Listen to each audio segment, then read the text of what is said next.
Hi everyone, welcome to another episode of Sci-Fi, our relatively new Sublation Media show. I should say we've got a logo now in the top corner, you can see there. We did well last week, Elliot. We were the most popular video that week on the site, so thanks everyone for watching. That was our interview with Julie Resch about fascism and negative psychoanalysis. Please check it out. Please also check out the other people we've had on. It's the concept of the show is to talk to people in psychoanalysis or psychotherapy in some way, but about politics, contemporary issues, and so on. So we've done a whole range of interviews with various people loosely associated with psychoanalysis, and it's been absolutely brilliant so far. And we're absolutely delighted to be joined today by a huge figure in the world of psychoanalytic theory, Todd McGowan. Massive, monumental figure. Also, the first male we've interviewed, Elliot. Wow. Right. Well, second request. I think one of them is still coming up eventually. Yeah, it's not like we haven't tried to interview. Yeah. We've this total coincidence. Duo. But yeah, so you're carrying the torch for the entire of the agenda on my whole side. Yeah. But we could talk about so many of Todd's books, but we're going to talk also about mostly, I think, about a forthcoming book, which is called Enjoyment Left and Right, which really kind of tries to deal with this problem of the politics of enjoyment, right? And thinking about the rise of the right and populism, but also of liberal and even potentially left-wing enjoyment, and thinking about, does the right enjoy differently to the left? And this is in some ways a kind of age-old question, but in some ways a completely new approach that tries to think about politics in terms of pleasure and the psychoanalytic modes of enjoyment, right? So, I mean, do you want to just tell us first, Todd, before we get into it, like what kind of motivated this book, and what is the sort of main sort of idea of it? What did you want to explore with this topic of how the left and right enjoy? Well, I part of what I was thinking about was just the rise of these, I don't know what to call them, fascisms, populist, right-wing populist movements today. And so I wanted to think about that. And then that immediately made me think, well, is there a leftist alternative to that? Like, what would that look like? And it's clear that those right-wing populist movements are driven by affect, right? Like enjoy what I would call enjoyment, or something, like it's clearly like there's something really driving them that's emotional. And and it seems like the left has typically been on the side of education and intellect. And I guess that's what motivated me most was a response against that. Is it possible to think about leftist politics outside of consciousness raising or education, or these, even though clearly I'm in favor of education because I teach at a university, but I don't my claim would be that that's not what drives people to act. So if the left is always on the side of educating people and bringing them to consciousness, it's always going to be a losing side. And so that's basically what I was trying to think, like, so it's, even though there's a lot in there about right-wing enjoyment, it's like, that seems to me almost self-evident. So I was more interested in what's the left-wing alternative and what's the relationship between the two. Yeah, right. I mean, so let's just cover quite quickly then this question of right-wing enjoyment, and then try and talk about this possibility of a left enjoyment. I mean, so I totally agree with what you said. You can see it, can't you, with things like the Trump election, which you talk about in your sort of beginning of the book, and with Brexit, for example, these are classic examples where you could see these elections or outcomes of the voting process are determined like libidinally, right? So they really depended on activating desire and enjoyment and pleasure of the voting population, right? And it's not just, so with they're both good examples of, I think, Trump and Brexit. Like, it mattered less what they were, but the more the way they activated pleasure, right, and activated enjoyment to kind of get things done and mobilize an electorate. And I suppose even companies who worked on those projects like Cambridge Analytica and those kind of companies, they actually actively engaged with that, didn't they? Like the pleasure, that libidinal pleasure that can be drawn from sharing and participating in certain things. And so you know, just I can see that the right really did kind of mobilize enjoyment, to put it in your terms. But like, how did they do that, and why were they able to do that so easily, do you think? And why is the challenge so different from the left perspective, right? Yeah, I think that the one thing about the right-wing position is that, and this is the one thing I get into the book, is that it's what's absolutely requisite for it is an enemy, right? So there has to be someone who's like in Brexit, it's really clear it's Europe, right? And in the case of, it's interesting that Trump kind of forged his enemy. Like like there's always been a vague anti-immigrant sense in America, but also much less than in Europe. So it's interesting that he sort of announced like build the wall as his initial thing, and now what's interesting is you hardly hear that at all from the Trumpist movement, right? Like there's much less of an emphasis on immigration. So it's clear that was just a thing that was erected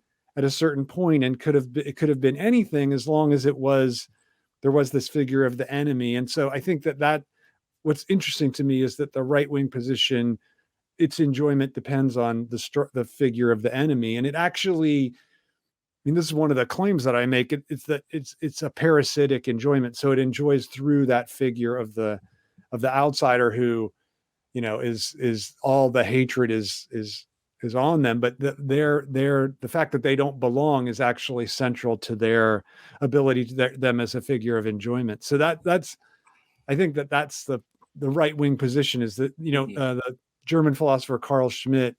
He's a Nazi too, so I shouldn't just say philosopher. So is Heidegger, I know. I got in people trouble. don't feel the need to say that every time. I guess you don't have to say it every time. I'm a little scarred because I just taught a class in which I said, we read Martin Heidegger on Das Man, the They, and I said to the class, I said, well, Heidegger is my favorite Nazi. I was kind of kidding. And they were like, you can't say that. You can't have a favorite Nazi. And then they said, who's your second favorite? And I said, well, it's Carl Schmitt. They thought it was very suspect that I had. Don't put your favorite Nazis in the comments, guys. No, do not do that. It was a joke. But then I said, but I hate dogs and I have a favorite dog. So what's the, and then that really upset me. Really, I felt like in there. I don't like dogs either. I mean, I think a dog's a right-wing enjoyment. Anyway, so dogs require a lot of attention. That's anyway, whatever. Sorry, I've dug my own. You railed us. Yeah. So the figure of the dog other. So my idea was that that right-wing enjoyment needs this Carl Schmitt's idea of the friend and the enemy. It needs the figure of the enemy, and that what's interesting about the leftist alternative is that it doesn't require an enemy. Like in a certain way, the leftist is its own enemy, which I kind of like that idea of being your own enemy. Yeah, and you say that. You say in the book, the stance of leftists to enjoyment is to kind of to look for universality, right, where there is no kind of no enemy or to kind of produce a space for enjoyment which embraces this kind of universality and doesn't have somebody excluded from it, as it were. Whereas all those examples of right enjoyment would have that as part of their sort of structure. Right. Can I just say something quickly on that? Yeah, no, go ahead. Yeah. Because I think that I use this example all the time, but I think that it's an interesting contrast. Like Haitian Revolution, when the French soldiers were coming, they started to sing La Marseillaise, and they're like, come over to our side, because this is really the side that is the universal side. Whereas you couldn't imagine Nazism saying to the Jews like, oh, come join our project because it portends their annihilation. So that, to me, I like that contrast was really, I thought that was really instructive.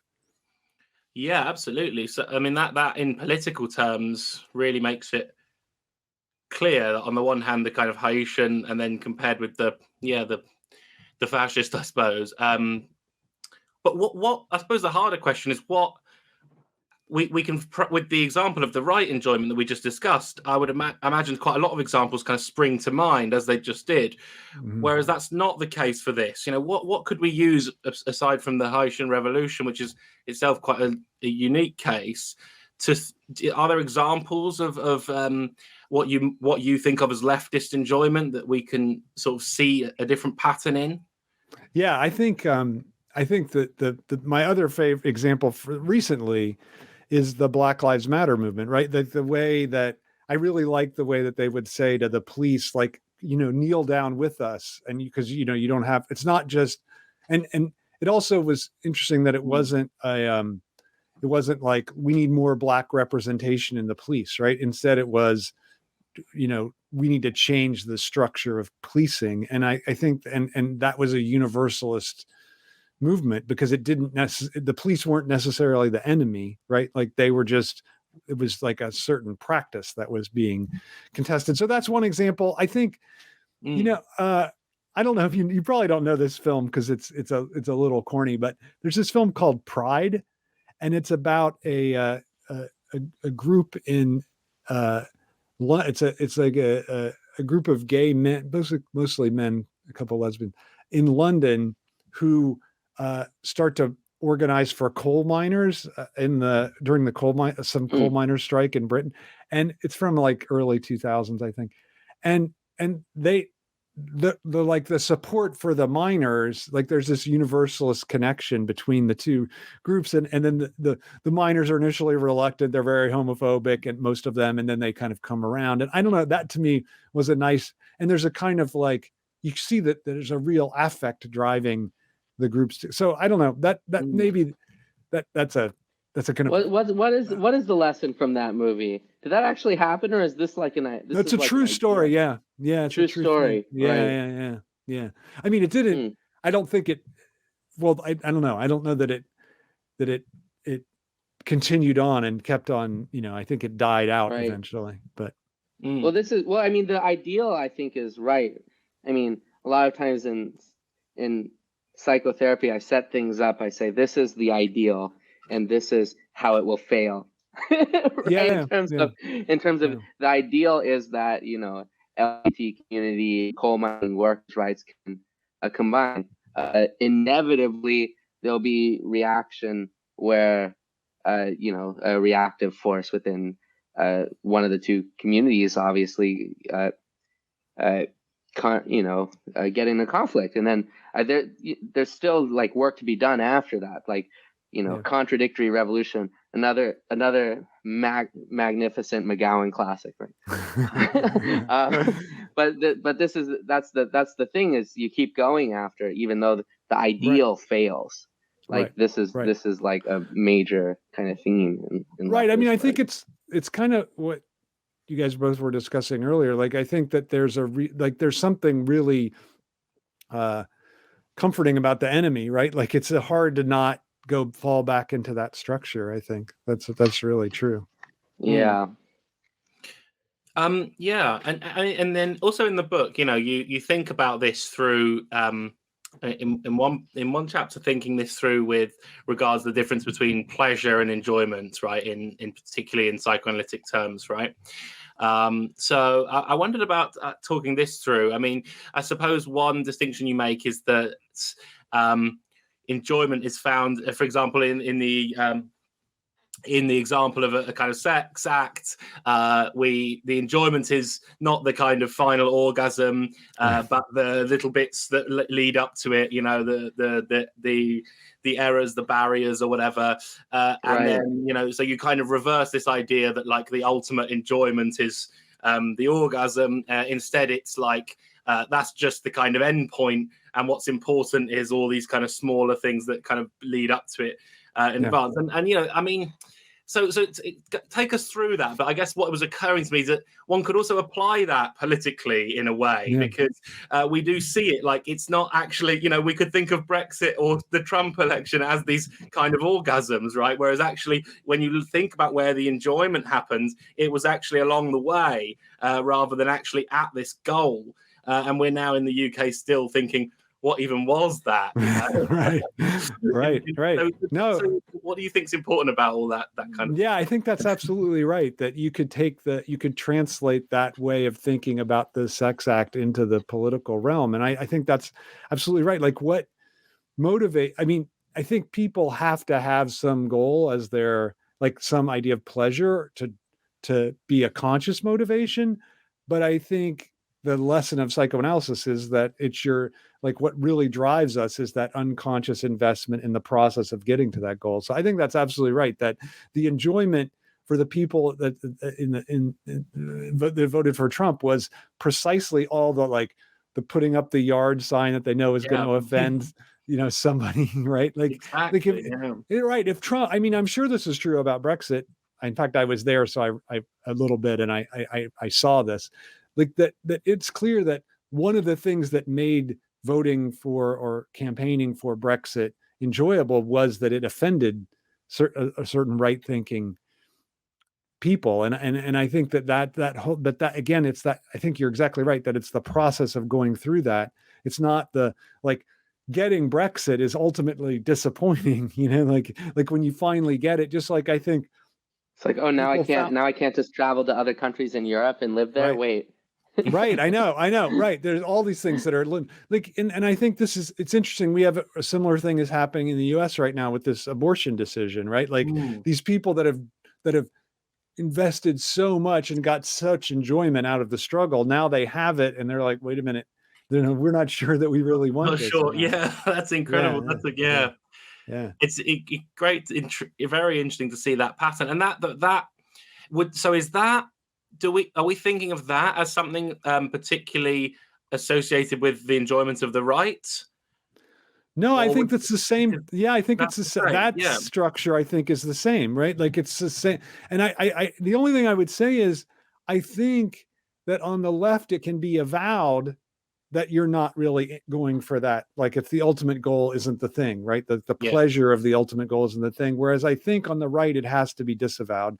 Like, and I think that, I never thought this before, but I wonder if that's the ultimate link between right-wing populist political activity and capital, because I think in the same way that capital you can't avow that you're not going to get the ultimate pleasure, in the same way, I think right-wing political activity, it cannot focus on the struggle. It has to be focused on this ultimate goal. Whereas I think there's a lot of leftists, even the notion of permanent revolution, I mean, I have little problems with that, but I think that there's a whole leftist tradition of that, where it's the struggle. It's, there's even a feminist tradition, like every day a struggle, like all these ideas, right? Like, I think that on the left, that seems to be much more at home than on the right.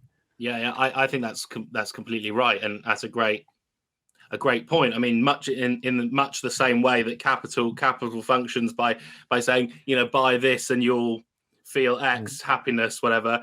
In the same way, get Trump elected and you'll feel X. There's a kind of disavowal going on whereas a more, in this sense, psychoanalysis is on the side of the left, because it would be able to at least avow that structure and recognize the process. I think that's absolutely right. Like, you can't, like, how could you imagine a company advertising for a product saying, okay, it's not going to really be the end, it's not going to be enjoyable for you, but you'll have to come, you'll have to come buy it, and you'll have to give money, and that'll be painful, and you'll suffer, and like you couldn't even imagine it. Yeah.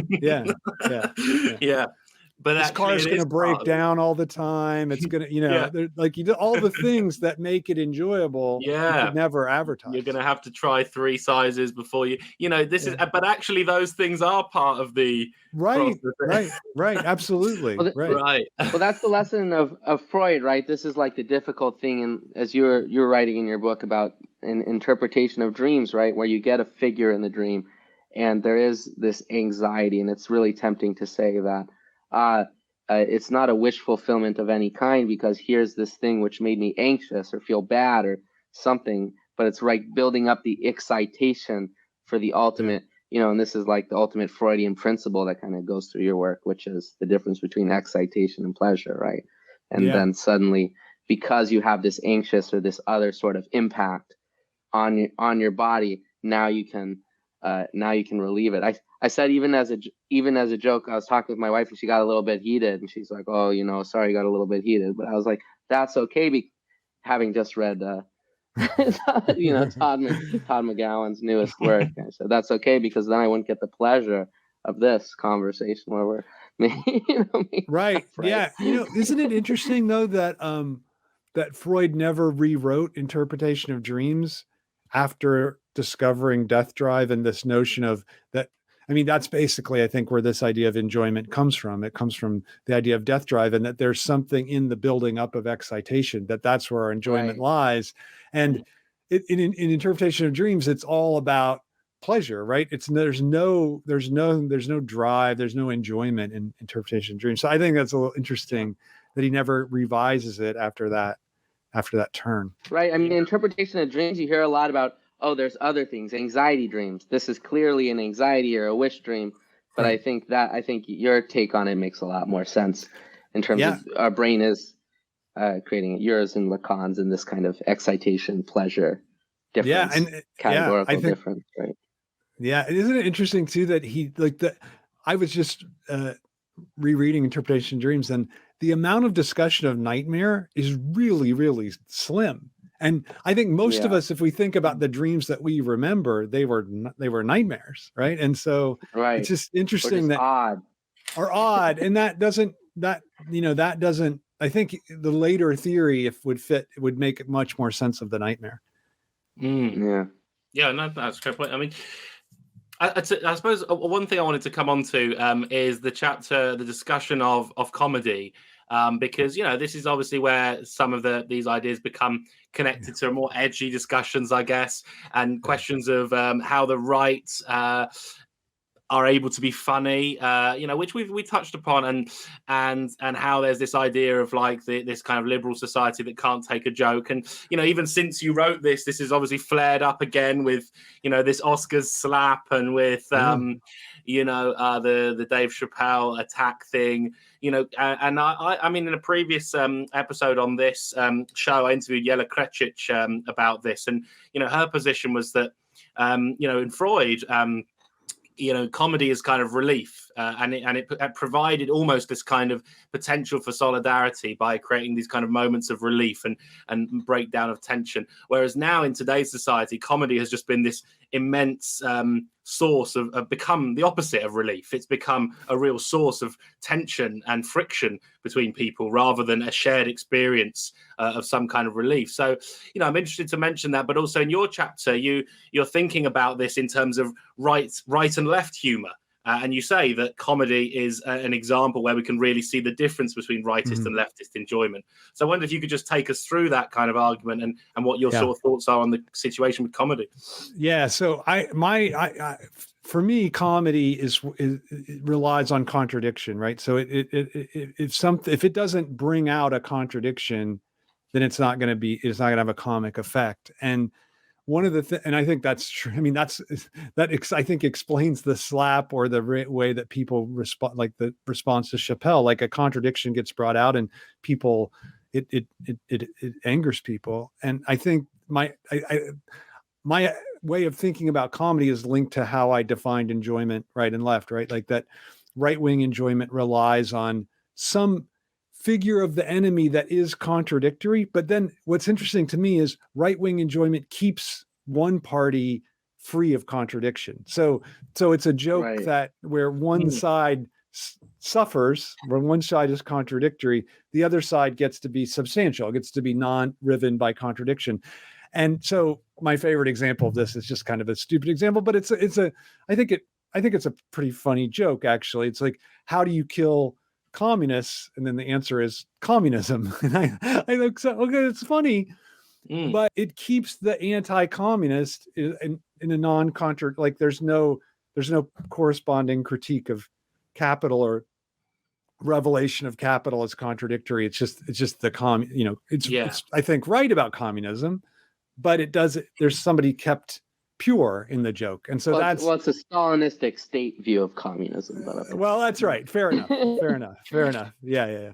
But I think that what's interesting to me is a leftist joke would not do that. Like a leftist joke, there's the contradiction is ubiquitous in the joke. Like everyone has to suffer from it. So I think that to me is that's the way I would think about the difference between those two. Well, is it to be the meme Foucault for a second? Is it surprising that the right believes the woman exists, right? In terms of there is such thing as the real woman, and also that they have this process where one side is non-contradictory and there's a false category of an absolute correct category and an incorrect category. Yeah, and I think that's absolutely I think that's absolutely right. It's a great point. Right? That the belief that there is this other not contradictory fits in with, I think you're right, like believing the woman exists. I really like that. It's a great like absolutely categorically one and the other, right? This process of I am free from contradiction, and the other who is contradictory or wrong is out there. Right. And I think it's great. And I think it's interesting too, one way of thinking about it is this opposition between opposition and contradiction, right? Like the right-wing position relies on an opposition, whereas the leftist sees the ubiquity of contradiction. So which I think is a difference. I mean, what I want to ask about in relation to that, what you guys were just talking about is we were talking in terms of like leftist and rightist here, and those are the terms that you work with in the book. But those aren't the only two things that kind of exist right now, right? And it occurred to me in what you were just saying that this denial of contradiction in ourselves, that is very much the and again, we talked about this last week, didn't we, Eliot? But this is part of the way that like today's kind of liberal society works, right? In sort of calling someone a fascist, there's this kind of, there's this kind of like, well, we are the people over here in the West who are not fascist, who don't have this kind of contradictory relationship to ourselves, whereas when we those others who are guilty occupy this space, so this sort of I guess what I'm suggesting is that this structure of the right-wing joke that you just described, or this right-wing enjoyment, is actually the dominant form of enjoyment that is characterizing liberal capitalism, as well as this is not just something in the realm of fascists. Would that be right? That's absolutely right. Like I use the term left advisedly, right? Like I didn't say like enjoying like liberal and conservative. Like I think liberalism basically enjoys in the right wing way. You're right. Like, yeah, I think that I mean, your examples exactly right. Like the whole way that the enjoyment of the Ukraine war, because the Russian war in Ukraine, like clearly it's a point of enjoyment for the West. And it works in the exact way that you just described. Like Putin is the enemy. He's the one that, and we can make all these jokes about Putin and we can attack Putin, but we don't have to, we're then free from contradiction. So I think that seems exactly right to me, that you're right, that it is the dominant position. I mean, clearly there's a difference between fascism and liberalism, but I think the structure of the enjoyment is the same. Right. Like that to me, I think that's important to see. And I think that's why that is, I think, one reason. I don't talk about this in the book at all, but I think it's one reason why capitalism slides so easily into fascism, right? Like the mode of enjoyment is basically the same. I mean, I think that's such an important point. And it also that is also why capitalism is so obsessed with anti-fascism. Like every Nike advert or major sports event that's sponsored by these global corporations are so keen to emphasize the difference on the level of content between them and the fascists, but on the level of enjoyment, when you look at the structure, you can see the close proximity between these things, and that therefore is a warning that capitalism can become and slide into fascism and so on. So, right. Yeah. Don't you think it's inevitable that it does that? I mean, it's interesting because I was just reading this Fukuyama article in response to the Ukraine War, and he said that the liberalism needs every 30 years or so to be reminded of why we like liberalism. And I thought, well, that's an interesting way to look at it. Like it could be the opposite thing. It could be that the liberal order slides into, it's not that we, that there's actually a kind of like relation or a causality between the liberal structure and the fascism one. And I think it's the barrier to go from one to the other is so easy, it's so slippery because the structure of enjoyment is the same. And I think, like think about the way Nazism functioned, right? Like in the US, up until 1941, you couldn't even make a film. It was very controversial to make a film critiquing Hitler and Nazism, right? So it's right. Like we think like, oh, everyone, no, it's not true. Like they thought we're going to offend half the country if we make an anti-Nazi film. So, and even after Japan bombed Pearl Harbor, I think it's so funny that people don't remember this. Like America did not immediately declare war on Germany. Hitler declared war on America 2 days after. So like it's possible that America never would have entered the European conflict, right? There, because that fascism was so prevalent within the US. So I think that the notion of I think that's why it's so dangerous when Hitler gets depicted as a figure of absolute evil and not as a political figure, right? Like to me, like this, I don't know, I call it like the Spielbergization of Hitler. Like it just, to me, like his politics needs to be, I mean, that's front and center all the time. That's what's going to happen to Trump. And after Trump dies 15, Trump was evil, right? Like that'll be the narrative, I think. I mean, I assume. Why is it so dangerous to have this caricature? It seems like lots of people are concerned with the caricaturization of Hitler, this kind of idea. And in my mind, there's a figure on the right who talks about this all the time, the Curtis Yarvin, the neo-reaction. He also talks about this characterization process of Hitler. And it seems like far right and far left, they're concerned about this. Yeah. Why does the liberal like to make this Mickey Mouse version of absolute evil, all-powerful kind of Hitler guy? I think it's go ahead. Mm-hmm. I think it's it's just to depoliticize, I think, right? Like if it's I mean, I don't mind. I mean, obviously I think Hitler was evil. I don't mind thinking of Hitler as evil. I just think you have to see him as a political evil, right? And I think that's what's stripped away when it's pure evil, right? And I think on the right, the fear is that Hitler gets seen as evil and or gets caricatured, and you lose sight of the way in which he's not political. Like it's funny to me. Like I think there is a sense on the right, like the right really wants to guard a moral objection to Hitler rather than a political objection. And I think I don't mind blending the two together. I think politics has to be moral and ethical as well. So that's fine. But I don't think it has to be, but it has to be pure. But I think if you lose sight of the political, then you lose sight of what gives rise to a figure like that. And then, you end up succumbing to them again. Dare I say it's a Hegelian lesson that gets lost, which is there is a temporal mode of Hitlerization that gave rise to the character Hitler. Yeah, that's absolutely right. Yeah.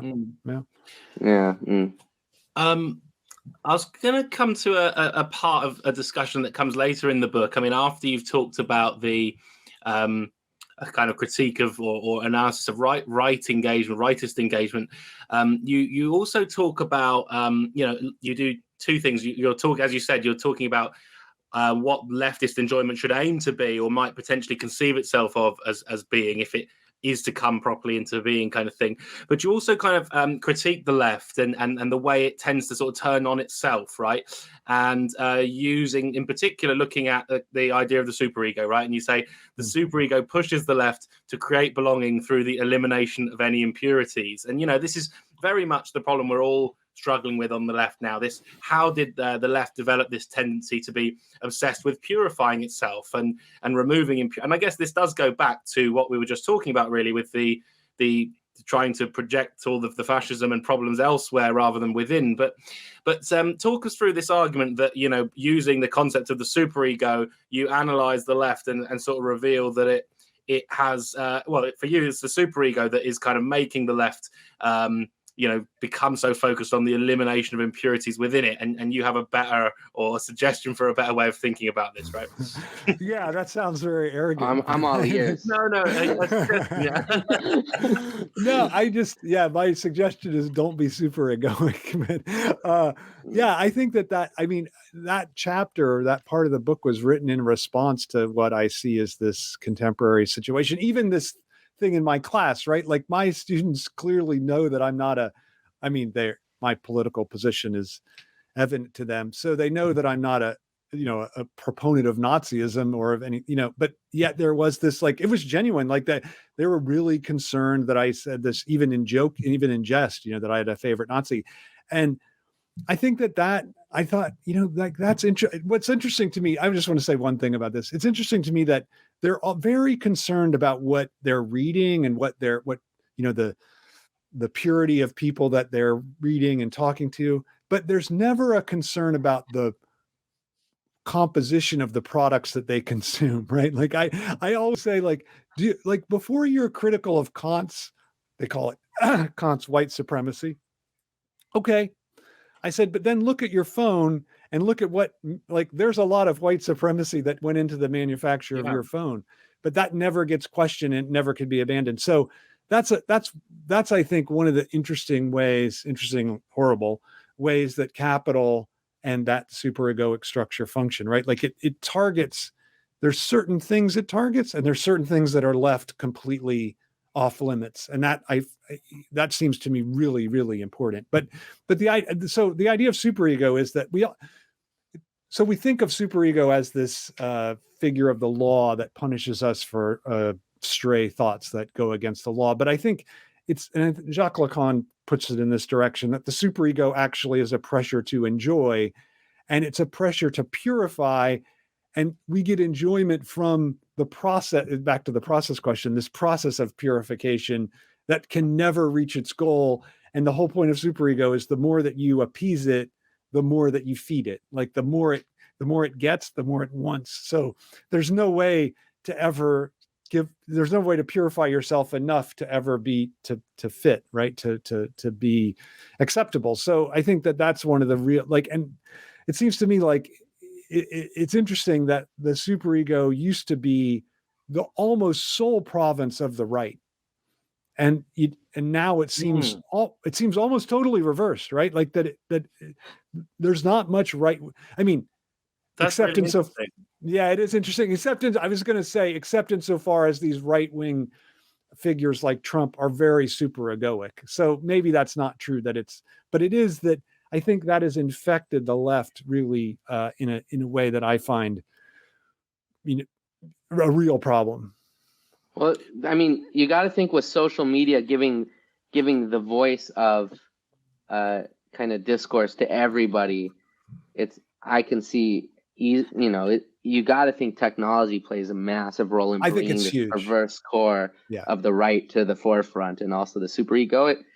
I would say, the purification part of the left to the forefront as well. Yeah, Elliot, it's true. Like, think about how your errors, if you do them on social media, are just, everyone sees them and they're just magnified, and everyone is critical of them. So I think that's absolutely right. Like this total availability and visibility of the private is I think a key part. And what's interesting is that expansion of the private is combined with a contraction of the public. So like the public has historically been a shield against the superego, right? Like you're in the public, you're as a public being, no one's making these superegoic attacks on you.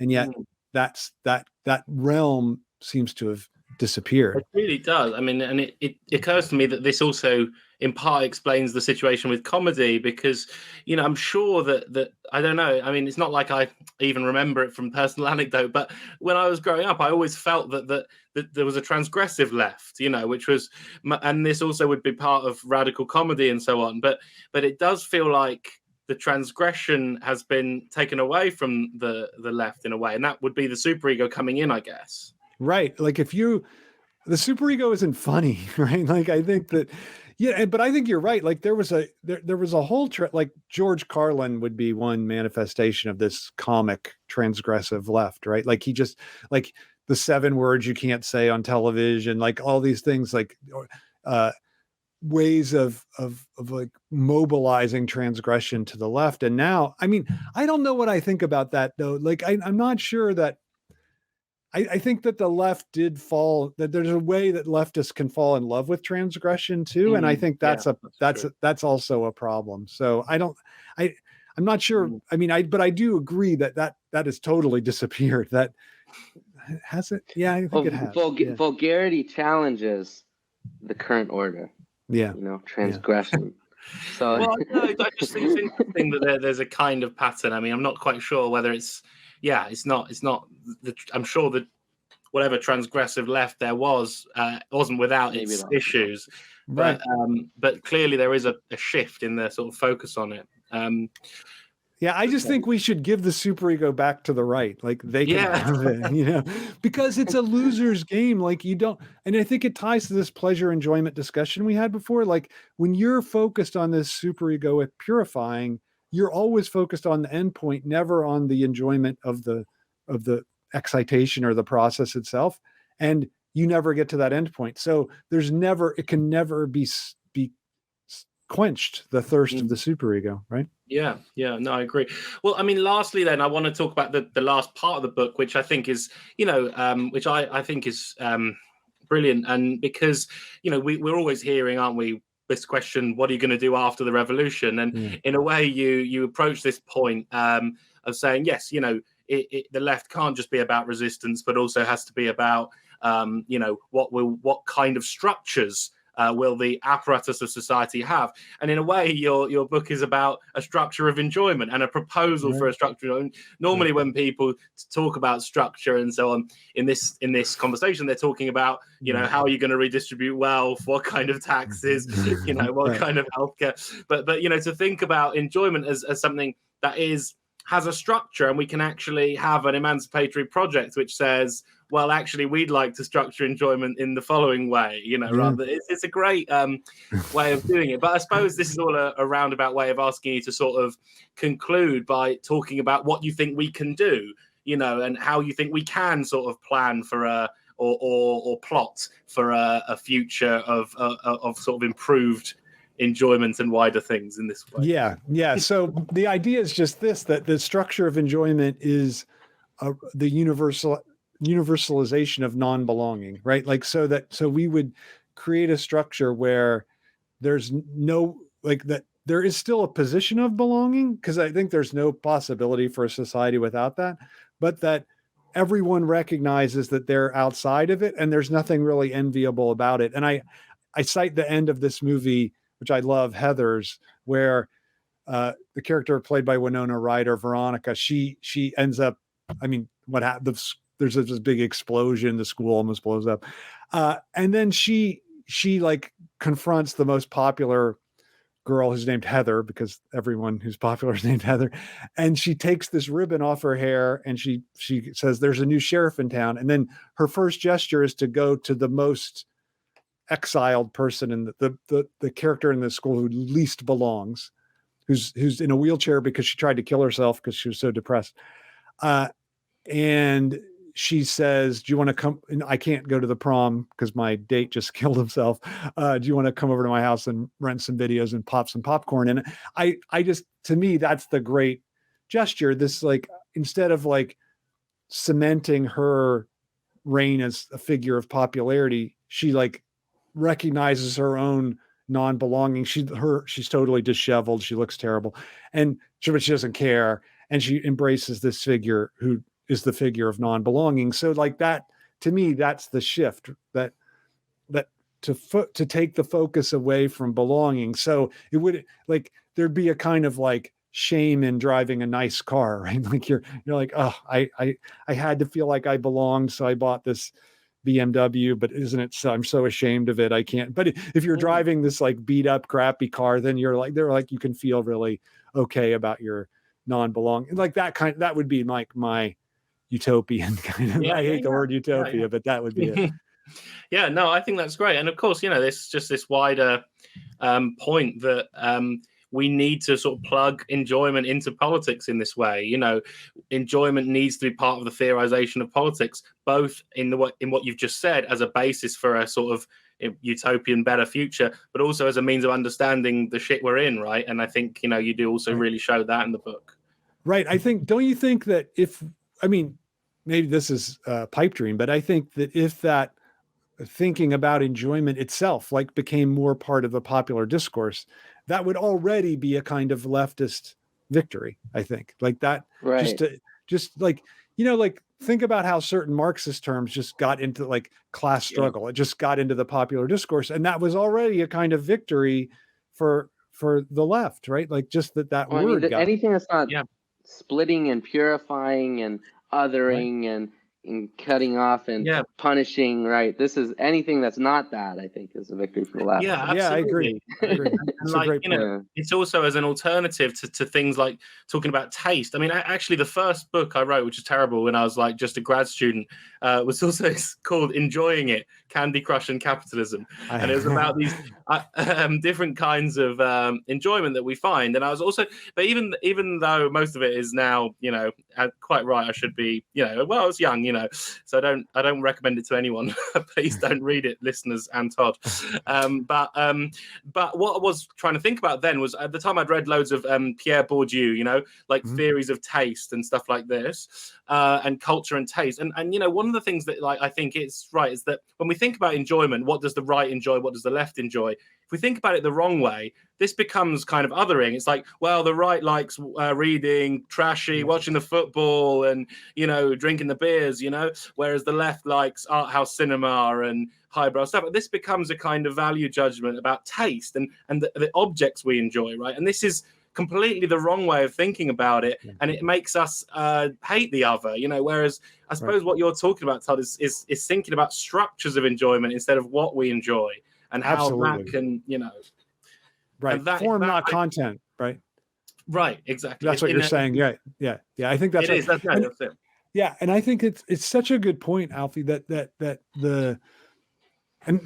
the popular discourse here so misleading, right? It's like exactly what you're talking about, like the way like this side likes this, like they like beer. The other side likes wine, like whatever it is. I think that's exactly right. It's such a good point that once you think of it in those terms, you've already like even the way of talking about the divide is a right wing. You already commodified desire, man. You're already a capitalist pig, man. Right. No, I'm just kidding. No, not quite. Not quite. But that's the bit that needs to get, as you say, this is the bit that needs to get into the popular discourse or the public discourse, that enjoyment as form, as structure, this kind of thing. I think it's a great contribution, and it is a brilliant book. So, and I hope it's out soon. I should also say that it's out with Sublation Press, and the details can be seen on the website. It's in production, so people should check it out. And it's going to have a lovely cover and look really nice too. So we'll have to I'm sure we'll do more with you, Todd, when it's out, around that, so people can carry on these conversations and stuff. But thanks so much for joining today, and thanks everyone for listening. And it's been fascinating. Thanks so much. Thanks for having me, Alfie and Eliot. It was great fun.